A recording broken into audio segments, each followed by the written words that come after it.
Paulo e Estevão, pelo Espírito Emmanuel. Psicografia, Francisco Cândido Xavier. Segunda parte, capítulo 4, parte 5. Essas palavras eram ditas num tom de convicção tão ardente que o próprio charlatão israelita se fizera lívido. Barnabé também empalidecera, enquanto o nobre patrício observava o ardoroso pregador com visível interesse. Depois de angustiosa expectativa, Sérgio Paulo voltou a dizer: não tenho o direito de duvidar de ninguém, enquanto as provas concludentes não me levem a fazê-lo. E procurando fixar a fisionomia de Saulo, que lhe enfrentava o olhar perquiridor, serenamente continuou: falais desse Cristo Jesus, enchendo-me de assombro. Alegais que sua bondade nos assiste antes mesmo de o conhecermos. Como obter uma prova concreta de vossa afirmativa? Se não entendo o Messias de que sois mensageiros, como saber se sua assistência me influenciou algum dia? Saulo lembrou repentinamente as palestras de Simão Pedro, ao lhe narrar os antecedentes do mártir do cristianismo.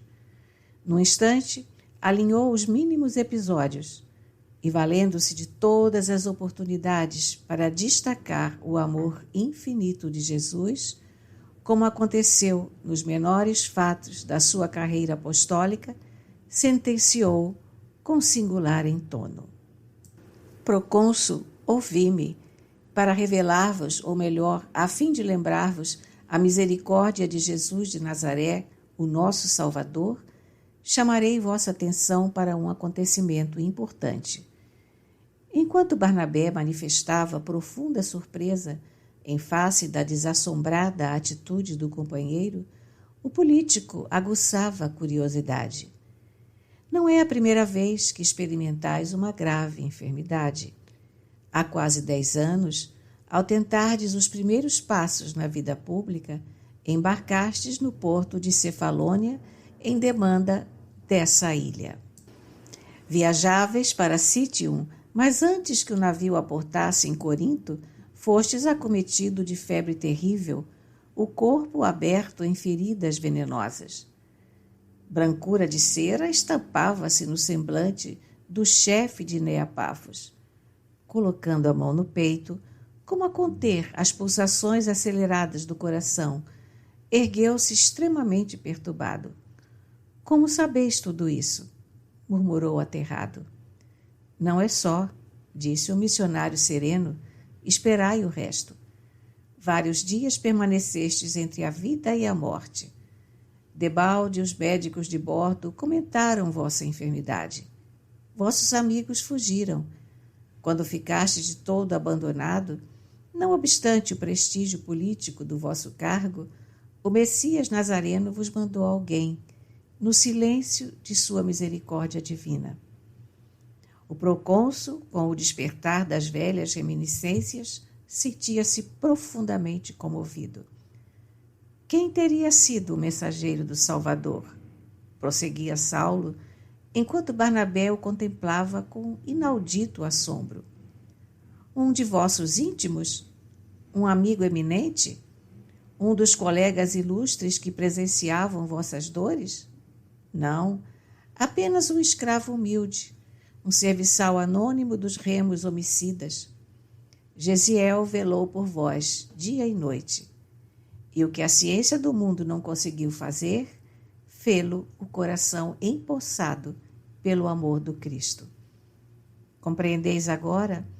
Vosso amigo Bar Jesus fala de um carpinteiro sem nomes, de um Messias que preferiu a condição da humildade suprema para nos trazer as torrentes preciosas de suas graças. Sim, Jesus também, como aquele escravo que vos restabeleceu a saúde perdida, fez-se servo do homem para conduzi-lo a uma vida melhor. Quando todos nos abandonam, Ele está conosco. Quando os amigos fogem, sua bondade mais se aproxima. Para forrarmos-nos das misérias, contingências desta vida moral, É preciso crer nele e segui-lo sem descanso. Ante as lágrimas convulsivas do procônsul, Barnabé, aturdido, considerava onde fora o companheiro colher tão profundas revelações. A seu ver, naquele instante, Saulo de Tarso estaria iluminado pelo dom maravilhoso das profecias. Senhores, tudo isso é a verdade pura. Trouxeste-me a santa notícia de um Salvador, exclamou Sérgio Paulo.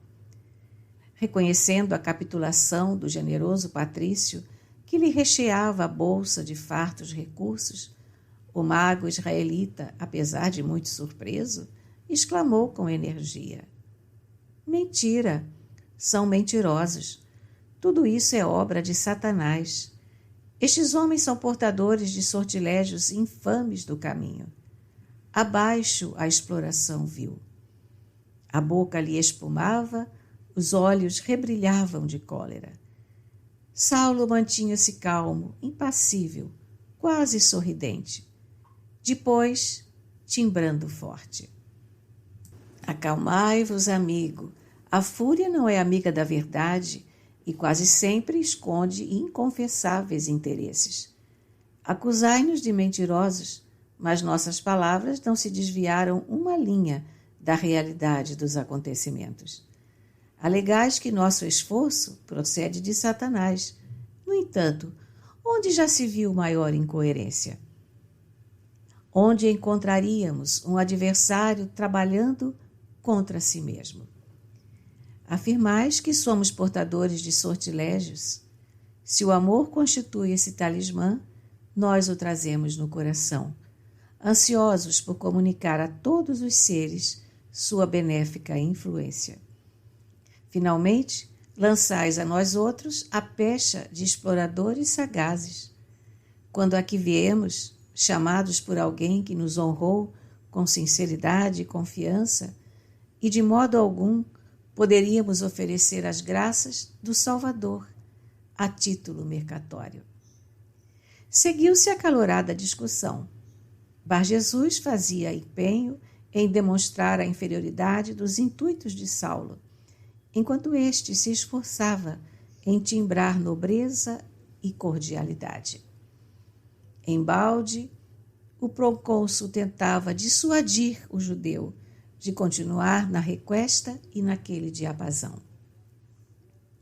Barnabé, por sua vez, confiando muito mais nos poderes espirituais do amigo, acompanhava-o de crime, sem ocultar admiração pelos infinitos recursos que o missionário tarsense estava revelando. A polêmica já durava mais de hora quando o mago fez uma alusão mais ferina à personalidade e feitos de Jesus Cristo.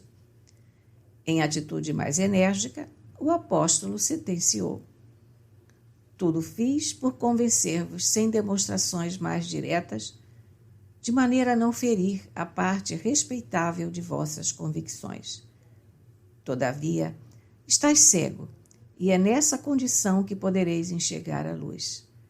Como vós, também já vivi em trevas, e no instante do meu encontro pessoal com o Messias, foi necessário que as trevas se adensassem em meu espírito, a fim de que a luz ressurgisse mais brilhante. Tereis igualmente esse benefício, a visão do corpo fechar-se-vos-á, para que possais divisar a verdade em espírito. Nesse comenos, Bar Jesus deu um grito: estou cego! Estabeleceu-se alguma confusão no recinto. Barnabé adiantou-se, amparando o israelita que tateava aflito. O tecelão e o governador aproximaram-se surpreendidos. Foram chamados alguns servos que atenderam às necessidades do momento, carinhosos e solícitos. Por 4 longas horas, Bar Jesus chorou, mergulhado na sombra espessa que lhe invadira os olhos cansados. Ao fim desse tempo, os missionários oraram de joelhos. Branda serenidade estabeleceu-se no vasto aposento. Em seguida, Saulo impôs-lhe as mãos na fronte e com um suspiro de alívio. O velho israelita recobrou a vista, retirando-se confuso e sucumbido. O procônsul, porém, vivamente interessado nos fatos intensos daquele dia, chamou os missionários em particular e falou sensibilizado: Amigos, creio nas verdades divinas que anunciais e desejo sinceramente compartilhar do reino esperado. Nada obstante, conviria inteirar-me dos vossos objetivos de trabalho, dos vossos planos, enfim. Estou ciente de que não mercadejais os dons espirituais de que sois portadores e proponho-me auxiliar-vos com os meus préstimos em tudo o que me for possível. Poderia saber os projetos que vos animam? Os 2 missionários entreolharam-se surpresos. Barnabé ainda não havia saído do espanto que o companheiro lhe causara. Saulo, por sua vez, mal dissimulava o próprio assombro pelo auxílio espiritual que obtivera no afã de confundir os maliciosos intuitos de Bar Jesus. Reconhecendo, contudo, o elevado e sincero interesse do chefe político da província, esclareceu com jubilosos conceitos. O Salvador fundou a religião do amor e da verdade, instituição invisível e universal, onde se acolham todos os homens de boa vontade. Nosso fim é dar feição visível à obra divina, estabelecendo templos que se irmanem nos mesmos princípios em seu nome. Avaliamos a delicadeza de semelhante tentame e estamos crentes de que as maiores dificuldades vão surgir em nosso caminho. É quase impossível encontrar o cabedal humano indispensável ao cometimento, mas é forçoso movimentar o plano. Quando falhem os elementos da instituição visível, esperaremos na Igreja infinita, onde nas luzes da universalidade, Jesus será o chefe supremo de todas as forças que se consagrem ao bem. Trata-se de sublime iniciativa, aparteou o procônsul, evidenciando nobre interesse. Onde encetastes a construção dos santuários? Nossa missão está começando precisamente agora. Os discípulos do Messias fundaram as igrejas de Jerusalém e Antioquia. Por enquanto, não temos outros núcleos educativos além desses. Há muitos cristãos em toda parte, mas suas reuniões se fazem em domicílios particulares. Não possuem templos propriamente que os habilitem a mais eficiente esforço de assistência e propaganda. Nea Pafos terá, então, a primeira igreja, filha do vosso trabalho direto. Saulo não sabia como traduzir sua gratidão por aquele gesto de generosidade espontânea. Profundamente comovido, adiantou-se então e com o cidadão Cíprio agradeceu a dádiva que vinha prestigiar e facilitar a obra apostolar. Os 3 falaram ainda largo tempo sobre os empreendimentos em perspectiva. Sérgio Paulo pediu-lhes indicassem as pessoas capazes de construir o novo templo, enquanto Barnabé e o companheiro expunham suas esperanças. Somente à noite, os missionários puderam voltar à tenda humilde das pregações.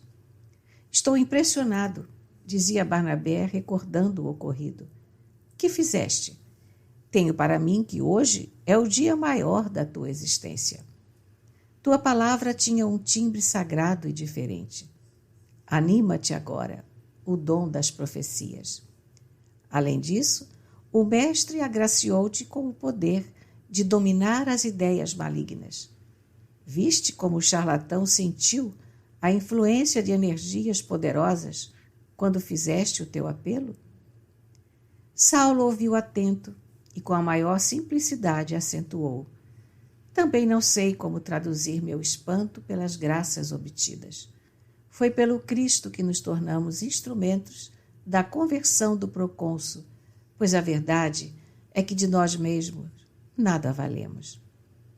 Nunca esquecerei os acontecimentos de hoje, tornou o ex-levita admirado. E depois de uma pausa, Saulo, quando Ananias te batizou, não chegou a sugerir a mudança do teu nome? Não me lembrei disso, pois suponho que, doravante, deves considerar tua vida como nova. Foste iluminado pela graça do Mestre, tiveste o teu Pentecostes, foste sagrado apóstolo para os labores divinos da redenção. O ex-doutor da lei não dissimulou a própria admiração e concluiu: é muito significativo para mim que um chefe político seja atraído para Jesus por nosso intermédio, mesmo porque nossa tarefa conclama os gentios ao sol divino do Evangelho de salvação. Intimamente, recordou os laços sublimes que o ligavam à memória de Estevão, a generosa influência do patrício romano que o libertara dos trabalhos duros da escravidão, e, invocando a memória do mártir, num apelo silencioso, falou comovido: sei, Barnabé, que muitos dos nossos companheiros trocaram de nome quando se converteram ao amor de Jesus. Quiseram assinalar desse modo sua separação dos enganos fatais do mundo. Não quis valer-me do recurso, de qualquer modo, mas a transformação do governador, à luz da graça que nos acompanhou no curso dos acontecimentos de hoje, levam-me igualmente a procurar um motivo de perenes lembranças. Depois de longa pausa, dando a entender quanto refletira para tomar aquela resolução, falou: razões íntimas, absolutamente respeitáveis, obrigam-me a reconhecer doravante um benfeitor no chefe político desta ilha. Sem trocar formalmente meu nome, passarei a assinar-me a Romana. Muito bem, respondeu o companheiro. Entre Saulo e Paulo, nenhuma diferença existe, a não ser a do hábito de grafia ou de pronúncia. A decisão será uma formosa homenagem ao nosso primeiro triunfo missionário junto dos gentios, ao mesmo tempo que constituirá agradável lembrança de um espírito tão generoso. Nesse fato, baseou-se a mudança de uma letra no nome do ex-discípulo de Gamaliel.